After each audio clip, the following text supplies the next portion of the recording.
नमस्कार साथियों, आप सभी का स्वागत है टॉक पर। मैं हूं शशिकांत कुमार और आज की इस वीडियो में बात करेंगे भारतीय जनता पार्टी, चुनावी हिंदुत्व की वाली पार्टी, हिंदुत्व के नाम लेने वाली पार्टी।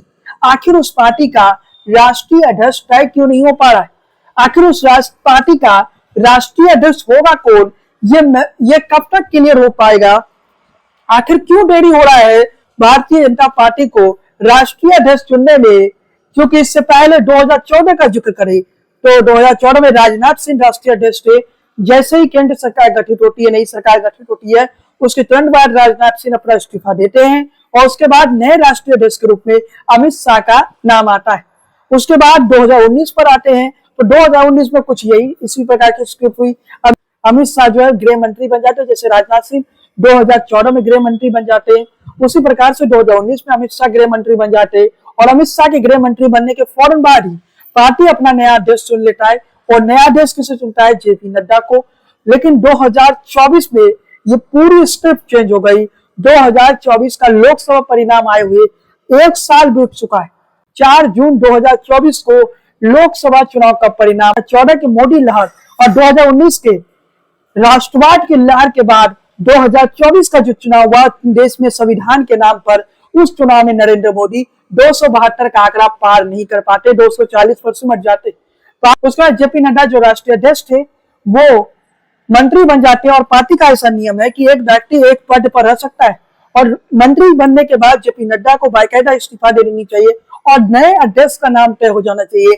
लेकिन जेपी नड्डा मंत्री बने रहे और साथ में पार्टी अध्यक्ष भी बने रहे। मीडिया ये सवाल उठ रहा था कि पार्टी का अगला अध्यक्ष कब होगा, तो भारतीय जनता पार्टी की तरफ से जवाब आ रहा था, हम बहुत बड़े संगठन भारतीय जनता पार्टी की तरफ से कहा गया दुनिया की सबसे बड़ी पार्टी है, इसलिए हमें लाखों कार्यकर्ताओं में एक पार्टी का अध्यक्ष तय करना पड़ता है, इसलिए देरी हो रहा है। ये बाकायदा अमित शाह जो संसद में भी बोल चुके हैं। लेकिन उसके बाद जब भी 2014 में ऐसी देरी नहीं हुई, 2019 में ऐसी देरी नहीं हुई, 24 में ही देरी क्यों हुई?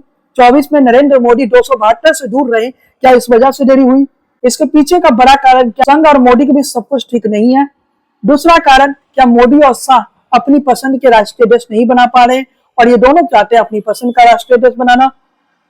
वहीं एक खबर और भी आई कि उत्तर प्रदेश के मुख्यमंत्री योगी आदित्यनाथ को कहीं ना कहीं साइडलाइन करने के लिए ये कोशिश हो रही है कि योगी आदित्यनाथ को पार्टी का राष्ट्रीय अध्यक्ष बना दिया जाए, क्योंकि अमित शाह और योगी आदित्यनाथ के फाइट के बारे में तो आपको पता ही है। उस चैनल में मैंने इस विषय पर बात किया है। आप सभी लोगों से आग्रह है कि उस चैनल को भी सब्सक्राइब कर ले, शशिकांत कुमार के नाम से उस चैनल पर चले जाए, लिंक आपको कमेंट में मिल जाएगा, तो उस चैनल को भी सब्सक्राइब कर ले। तो चलिए साथियों, अब हम आगे बढ़ते। भारतीय जनता पार्टी आखिर अपना राष्ट्रीय अध्यक्ष क्यों नहीं तय कर पा रही है?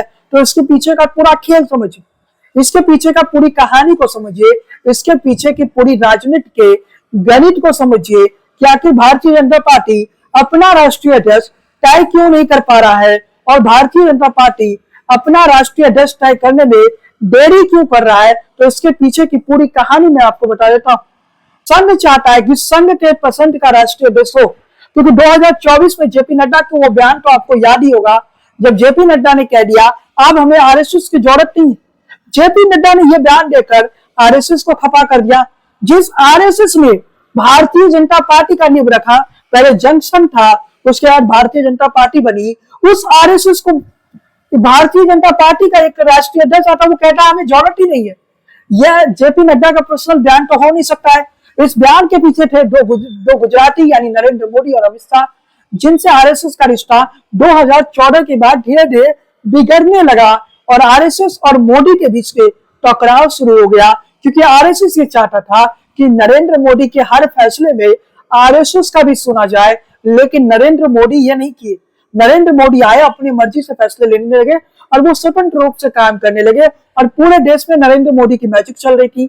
आरएसएस कुछ कर भी नहीं सकता था, क्योंकि आरएसएस की पसंद शुरुआत से मोदी नहीं थे। आरएसएस जो है वो सड़क परिवहन मंत्री नितिन गडकरी को पसंद कर, आरएसएस की जो पसंद पीएम पद के लिए था वो नितिन गडकरी का नाम था, शिवराज सिंह चौहान था।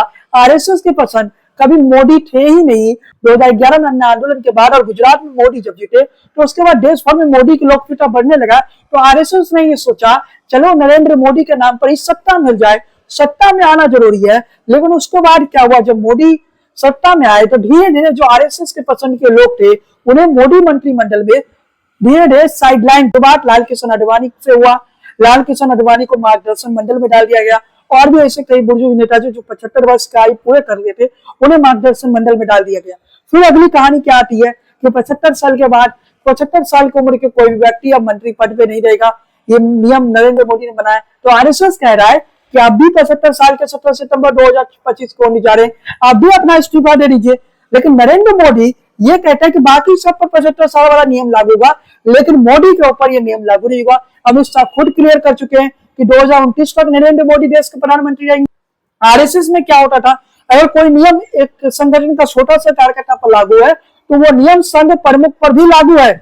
यानी आरएसएस एक अनुशासन का संगठन है, जबकि नरेंद्र मोदी भारतीय जनता पार्टी में जिन्हें साइडलाइन करना था उन्हें उम्र के बहाना बनाकर साइडलाइन कर दिया।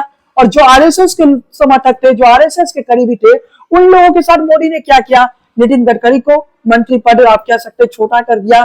नितिन गडकरी से जूनियर लोगों को ज्यादा ज्यादा मंत्री पद दे दिया गया। लेकिन नितिन गडकरी जो काबिल मंत्री थे, जिनके नेतृत्व में सड़क के क्षेत्र में शानदार काम हुआ, नितिन गडकरी को धीरे धीरे साइडलाइन किया।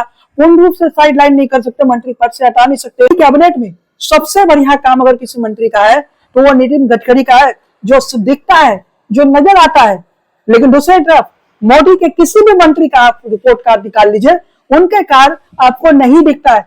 खुद अमित शाह का आप रिपोर्ट कार्ड देख लीजिए, मणिपुर पिछले 1-1.5 साल से चल रहा है, अमित शाह क्या कर पाए, कुछ नहीं कर पाए। यानी अमित शाह की वो नाकामी है, फेलियर है। गृह मंत्रालय की वो फेलियर है। यानी मोदी के सबसे विश्वसनीय, मोदी के सबसे करीबी दोस्त अमित शाह भी अपने मंत्रालय में फेल हो चुके हैं। लेकिन नितिन गडकरी का आप एक काम फाइल खोटे दिखा दीजिए। नितिन गडकरी ने जो कहा है वो किए हैं, वो डिलीवर किए हैं जनता के बीच, और वो दिख रहा है। तो नितिन गडकरी को साइडलाइन करना नरेंद्र मोदी के लिए इतना आसान नहीं था। और ये भी कहा जाता है कि अगर गडकरी उस समय पार्टी अध्यक्ष पद से नहीं हटते तो मोदी कभी भी गुजरात से दिल्ली नहीं आते। जैसे ही राजनाथ सिंह की एंट्री होती है उसके बाद मोदी गुजरात से दिल्ली आ जाते, और गुजरात से दिल्ली आने के बाद आरएसएस की पकड़ धीरे धीरे पार्टी में कमजोर पड़ जाता है। इसलिए आरएसएस कह रहा है कि इस बार जो पार्टी का अध्यक्ष होगा वो हमारी मर्जी की होगी, यानी आरएसएस की पसंद की होगी। इसलिए आरएसएस अपना पसंद कह रहा है कि हमारी पसंद की राष्ट्रीय अध्यक्ष को चुनिए।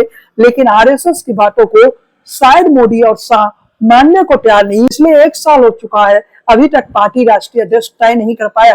और ऐसी खबर है कि अगस्त तक भारतीय जनता पार्टी अपना राष्ट्रीय अध्यक्ष तय कर लेगा। ये सारी बताते चले कि 2024 में भारतीय जनता पार्टी ने 370 सीट जीतने का लक्ष्य तय किया था, लेकिन 370 सीटें जीतने का लक्ष्य तो नहीं हो सका। तो आरएसएस ने कह दिया कि जेपी नड्डा के समय में संगठन कमजोर हो गया। इससे पहले अमित शाह जब राष्ट्रीय अध्यक्ष थे तो अमित शाह 14 से 19 तक काम का डिलीवर किए। भले अमित शाह गृह मंत्रालय में उतनी बेहतर से काम नहीं कर पाए, लेकिन जब वो संगठन चला रहे थे, बढ़िया से संगठन चला रहे थे, अमित शाह का ही नेतृत्व भी, अमित शाह के पार्टी के अध्यक्ष जब बने तभी उत्तर प्रदेश में इतनी बड़ी जीत हासिल हो पाई। उत्तर प्रदेश में 300 से ज्यादा सीटें मिली, वो अमित शाह की बड़ी जीत थी। और अमित शाह के ही नेतृत्व में 2014 में उत्तर प्रदेश में भारतीय जनता पार्टी ने 72 सीटें जीता। और 2019 में जब अमित शाह गए भी तो भारतीय जनता पार्टी की सीटें 50 से कम नहीं हो पाई थी। यानी अमित शाह पार्टी अध्यक्ष के तौर पे बहुत बढ़िया काम किए थे, एक संगठन को बढ़िया तरीके से चलाए। लेकिन उसके बाद एंट्री होती है जेपी नड्डा की। लेकिन जेपी नड्डा संगठन को बढ़िया से नहीं चलाते। जेपी नड्डा संगठन को कहीं ना कहीं कमजोर करते जाते हैं। संगठन एक का मतलब ही हो गया था एक व्यक्ति यानी मोदी। भारतीय जनता पार्टी में स्थिति हो चुका था, नीचे विधायक, सांसद, वार्ड पार्षद तक कह रहा था जो भारतीय जनता पार्टी का वार्ड पार्षद था, मोदी के नाम पर जीत जाएंगे, हम काम नहीं भी किए, मोदी के नाम पर जीत जाएंगे। ये जो भ्रम था ये 2024 के लोकसभा चुनाव में टूट गया। वो सारे नेता जो काम नहीं कर रहे थे, जो जनता में मोदी के नाम पर वोट मांगने जा रहे थे, उन्हें जनता ने आईना दिखा दिया और बता दिया कि अगर आप काम किए होते तो हम आपको वोट देते। लेकिन 2024 में बहुत लोगों की भरम टूटी और 2024 कहीं ना कहीं भारतीय जनता पार्टी के लिए एक बड़ी सीख थी। और उसके बाद पार्टी ने सीख भी लिया। आगे के चुनाव में पार्टी ने स्थानीय मुद्दा को कवर करने की कोशिश किया। आगे के चुनाव पार्टी ने कहीं ना कहीं अपने संगठन पर ध्यान देना शुरू कर दिया। आरएसएस का ये कहना है कि ऐसा व्यक्ति पार्टी का अध्यक्ष बने जो संगठन को मजबूती से चलाए। और आरएसएस ये चाहता है कि ऐसा व्यक्ति पार्टी अध्यक्ष बने जो संगठन को फिर से एक्टिव कर दे और संगठन में कहीं ना कहीं वो नई ऊर्जा लेके आ जाए। तो आरएसएस अपनी पसंद का चाहता है। आरएसएस को ये स्वयंसेवक ही चाहता है। इसके साथ ही आरएसएस जिसे चाहता है बनाने के लिए उस पर नरेंद्र मोदी और अमित शाह कभी मानेंगे? आरएसएस जो है राजस्थान के पूर्व मुख्यमंत्री वसुंधरा राजे सिंधिया का नाम दिया, जो कि आरएसएस भी समझ गए कि मोदी साहब उस नाम पर सर्टिफाइड नहीं होंगे। दूसरा बड़ा नाम था जो आरएसएस चाहता है वो केंद्रीय मंत्री शिवराज सिंह चौहान, जो कि मध्य प्रदेश के पूर्व मुख्यमंत्री थे, जिस पर भी मोदी और शाह मोहर नहीं लगाएंगे। इसके अलावा आरएसएस और भी कुछ नाम आरएसएस की तरफ से दिया गया। उन नामों में गृह रक्षा मंत्री राजनाथ सिंह का नाम था। इसके अलावा आरएसएस ने और भी 2-3 नाम दिया, जिसपे एक सुनील बंसल का नाम आता है, और भी 1-2 नाम है जिन्हें आरएसएस चाहता है कि पार्टी का राष्ट्रीय अध्यक्ष बने। लेकिन यहाँ पर आपको कुछ और नाम बता रहे थे जो भाजपा के राष्ट्रीय अध्यक्ष के रेस में है। लेकिन मैं आपको ये बताना चाहता हूँ, जो नाम टेलीविजन में चल गया, जो नाम मीडिया में चल गया, उन नामों पर नरेंद्र मोदी अमित शाह कभी मोहर नहीं लगाते हैं। लेकिन इस बार ऐसा नहीं है। इस बार मोदी और शाह अपने दम पर फैसला लेंगे। ये संभव नहीं है, क्योंकि आरएसएस चाहता है कि आरएसएस का भी सुना जाए। फिर से वैसा व्यक्ति नहीं चाहता, ऐसा व्यक्ति आरएसएस नहीं चाहता जेपी नड्डा जैसा, जो चुनाव से पहले कह दे कि आप हमें आरएसएस की जरूरत नहीं है। इसके अलावा और तो चले साथ, इसके अलावा जो रेस में इस समय है उसमें भूपेंद्र यादव का नाम चल रहा है। भूपेंद्र यादव जाति से आते हैं। बिहार उत्तर प्रदेश में यादवों की आबादी खासी है। आने वाला जो महत्वपूर्ण चुनाव है उसमें बिहार उत्तर प्रदेश दोनों जगह चुनाव अक्टूबर-नवंबर में बिहार में और 2027 में यूपी में। तो क्या भारतीय जनता पार्टी भूपेंद्र यादव पर दांव खेलेगी? इसके अलावा मोहन लाल खट्टर जो हरियाणा के पूर्व मुख्यमंत्री रह चुके हैं, वो भी केंद्रीय मंत्री है, उनका नाम भी रेस में चल रहा है।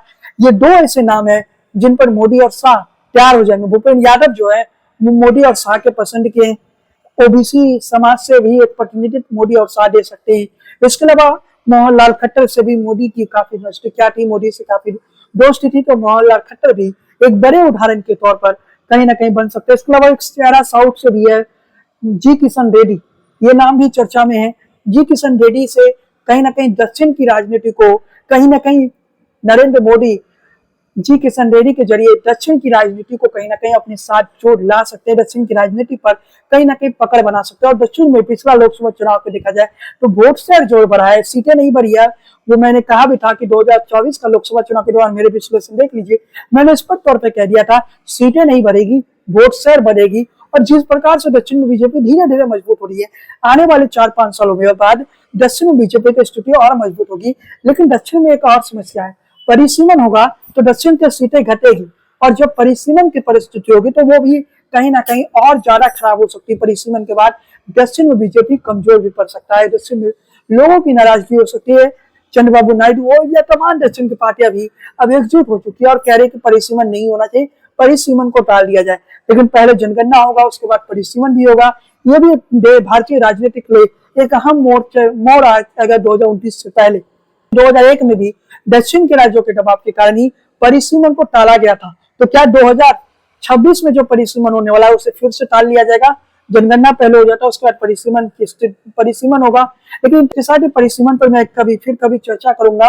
लेकिन आज की जो चर्चा है पार्टी के राष्ट्रीय अध्यक्ष पद के लिए, तो इस समय भारतीय जनता पार्टी के अंदर कहीं ना कहीं आपसी लड़ाई चल रही है। आखिर कौन होगा पार्टी का अध्यक्ष, ये हमें इंतजार करना पड़ेगा। लेकिन साथ में साथियों, मेरा एक और यूट्यूब चैनल है शशिकांत कुमार, उस चैनल को भी सब्सक्राइब कर लीजिए, उस चैनल पर भी चले जाइए और उस चैनल को भी देखिए। और परिसीमन पर हम बहुत जल्द वीडियो लाएंगे, दोनों ही चैनल में से किसी एक चैनल पर ला सकते हैं। उस वीडियो को भी देखिएगा कि परिसीमन के बाद 2 महत्वपूर्ण मुद्दे तय कर आने वाले समय में 2029 से पहले इस देश में 2 बड़ा मुद्दा बन सकता है। एक है जातीय जनगणना और दूसरा है परिसीमन। परिसीमन के बाद कहीं ना कहीं देश की राजनीति में एक बड़ा भूकंप आ सकता है। अगर सरकार ने परिसीमन करवाया तो समझ लीजिए कि भूकंप आएगा और 2029 से पहले परिसीमन होगा, क्योंकि महिला आरक्षण बिल जो संसद से पास कर दिया गया, महिलाओं को आरक्षण तब तक नहीं दिया जा सकता है जब तक परिसीमन ना हो। और 2029 से पहले परिसीमन होगा और दक्षिण की राज्यों की नाराजगी झेलनी पड़ेगी। ऐसे में क्या चंद्रबाबू नायडू सरकार के साथ रहेंगे या सरकार के नीच में आएंगे? सरकार इस समय अल्पबहुमत में है, ये भी बड़ा खतरा है क्या 2026-27 वो वक्त होगा जब देश में फिर से लोकसभा चुनाव होगा? क्योंकि परिसीमन के मुद्दे पर चंद्रबाबू नायडू भी साथ नहीं देंगे। वर्तमान एनडीए की सरकार को खुलकर कह चुके हैं कि परिसीमन की जो तारीखें हैं वो 10 साल के लिए बढ़ा दिया जाए, लेकिन इस बार वो संभव नहीं। इन तमाम परिस्थितियों को अगर हम देखें तो भारत की राजनीति में एक बड़ा भूकंप आने वाला है। लेकिन उससे पहले भारतीय जनता पार्टी अपना राष्ट्रीय अध्यक्ष किसे चुनती है देखना भी बेहद जरूरी है। परिसीमन पर मैं एक वीडियो लेके आऊंगा, फिर कभी परिसीमन पर मैं एक वीडियो बहुत जल्द लेके आऊंगा। लेकिन चलिए साथियों, आज की इस वीडियो को मैं यही समाप्त करते हैं। चैनल पर पहली बार आए तो सब्सक्राइब वाला बटन दबा दीजिए, बेल आइकन की घंटी को बजाना बिल्कुल ना भूले, फेसबुक पेज को फॉलो कीजिए, लाइक कीजिए और साथ में मेरा एक और चैनल है शशिकांत कुमार, उस चैनल पर जाइए और सब्सक्राइब कीजिए और बने रहिए इन टॉक के साथ, इस चैनल के साथ भी और उस चैनल के साथ भी। जय हिंद, वंदे